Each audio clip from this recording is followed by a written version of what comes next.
শ্রীরাম, জয় হনুমান।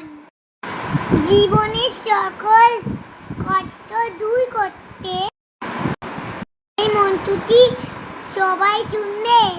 দুঃখে থাকেন তবে তার হনুমানজির পূজা করা উচিত। বজরংবলীর পূজা এবং তার মন্ত্র জপ দুঃখ দূর করার জন্য অত্যন্ত ফলপ্রসূ বলে মনে করা হয়। যে ব্যক্তি তার ধ্যান করে এবং মন্ত্র জপ করে তার উপর বজরংবলীর কৃপা সর্বদা বজায় থাকে। একই সাথে তার জীবনের সমস্ত ঝামেলা ও সমস্যা দূর হয়ে যায়। বলা হয়, যদি হনুমানজির চমৎকার মন্ত্রের জপ করা হয় তবে মানুষ সফলতা অর্জন করে। যদি কোনো দুষ্ট শক্তি, বিপদ, ভয় বা কোনো শত্রু আপনাকে কষ্ট দিচ্ছে তবে এই ভিডিওটি আপনার জন্য খুবই উপকারী হতে চলেছে। আজ আমরা যে মন্ত্র উচ্চারণ করতে যাচ্ছি তা আপনাকে নেতিবাচক শক্তি, ভয় ও শত্রুদের মোকাবিলা করার সাহস ও শক্তি প্রদান করে। এছাড়াও এই মন্ত্রের মাধ্যমে আপনি হনুমানজির আশীর্বাদ ও সুরক্ষা লাভ করেন। এই মন্ত্র জাগ্রত করতে হলে 108 বার জপ করতে হয়। একবার মন্ত্রটি জাগ্রত হয়ে গেলে তার শক্তি সমস্ত বিপদ ও দুষ্ট শক্তিকে ধ্বংস করে দিতে সক্ষম। যদি আপনি এই মন্ত্র উচ্চারণে অক্ষম হন তাহলে আপনি আমাদের সঙ্গে মোবাইলের মাধ্যমে এই মন্ত্রটি 108 বার শুনতে পারেন। তবে এই মন্ত্র মন থেকে বিশ্বাস ও পূর্ণ মনোযোগ দিয়ে হনুমানজির ধ্যান করে শুনতে বা জপ করতে হয়। যদি আপনি চান আপনার সঙ্গে আপনার আত্মীয় বা পরিবারের অন্য সদস্যদেরও মঙ্গল হোক তাহলে এই ভিডিওটি তাদের সঙ্গেও ভাগ করে নিতে পারেন এবং কমেন্ট বক্সে জয় শ্রীরাম লিখতে একদম ভুলবেন না। তাহলে চলুন এই মহামন্ত্রের দিকে এগিয়ে যাই। ওম তপঃ সিদ্ধায় নমঃ। ওম তপঃ সিদ্ধায় নমঃ। ওম তপঃ সিদ্ধায় নমঃ। ওম তপঃ সিদ্ধায় নমঃ। ওম তপঃ সিদ্ধায় নমঃ। ওম তপঃ সিদ্ধায় নমঃ। ওম তপঃ সিদ্ধায় নমঃ। ওম তপঃ সিদ্ধায় নমঃ। ওম তপঃ সিদ্ধায় নমঃ। ওম তপঃ সিদ্ধায় নমঃ। ওম তপঃ সিদ্ধায় নমঃ। ওম তপঃ সিদ্ধায় নমঃ। ওম তপঃ সিদ্ধায় নমঃ। ওম তপঃ সিদ্ধায় নমঃ। ওম তপঃ সিদ্ধায় নমঃ। ওম তপঃ সিদ্ধায় নমঃ। ওম তপঃ সিদ্ধায় নমঃ। ওম